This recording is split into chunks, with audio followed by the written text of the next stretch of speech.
Medieval Egypt. So, after the death of Muhammad in 632 ACE, there were three caliphs were known: the Sunni Caliph, the Rashidun Caliph, and the Shia Caliph. It was the Rashidun who conquered Arabia, Levant, North Africa, including Egypt, Tunisia, Persia, parts of Central Asia and South Asia. Medieval Egypt, under Muslim rule, was the longest period of dynastical families, from 641 ACE to 1517 ACE, 876 years. In total, there were 8 different Muslim factions that ruled during this period. The campaign to conquer Egypt started in 639 ACE and was completed by 641 ACE. Now, this is interesting, is the treatment of the conquered people by the Muslims. Non-Muslims could practice their religion. Wow. That, in comparison to the Christians who closed the pagan temples and said everyone's going to become a Christian now, is quite tolerant. I think so anyway. You were guaranteed your personal safety if you was a non-Muslim. You had security of your property and goods if you was non-Muslim, providing you paid your taxes and you recognise Muslim rule in Egypt. Well, that's not too bad, is it? They're not saying you've got to be a Muslim. What they're saying is, really, I interpret this, is they're holding out their hand and saying, look, you do what you want, but anytime you want to join us, you can do so. Well, that's really tolerant in my eyes, that's for sure.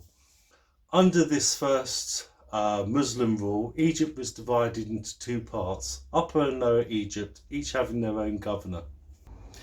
Native Egyptians seem to have a sense of equality during this time.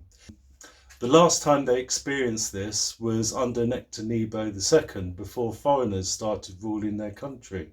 So there's big breath of, you now have equality in your country as a native Egyptian.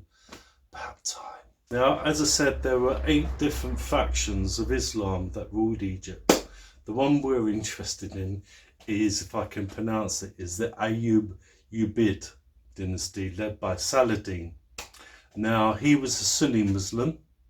He was born in 1137 ACE and he died in 1193 ACE. He was 56 years of age. He ruled as Sultan of Egypt from 1174 to 1193, 19 years. Now, he's the guy who took on Richard the Lionheart and the Crusaders, who coming into Israel, sacking Syria and Turkey. He took him on and taught him a lesson. The last Islamic dynasty were the Mamelukes in 1256 to 1517. The Mamelukes were promoted during the reign of Saladin. Now, the Mamelukes were ex-slaves who had the same rights as their masters and became a faction, and they became very important during the reign of Saladin, as obviously as soldiers and then as administrators.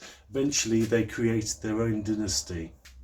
So these 8 different Muslim factions had the longest rule in Egypt, 876 years. Wow. Now, in Egypt today, 94.9% of the populations are Muslims. And out of that population, 90% follow the Sunni Muslim.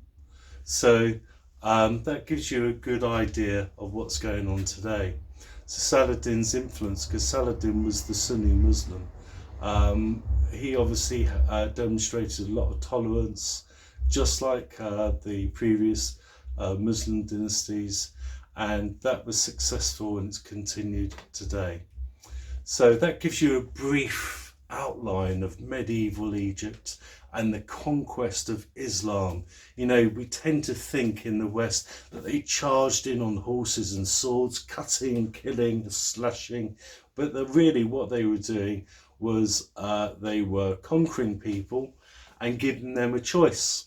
Join us or follow your faith, providing you pay your taxes and recognise our rule. That to me seems fair. So if you enjoyed this content, please press your subscribe button, thumbs up, leave any comments, and I'll see you real soon. Bye for now.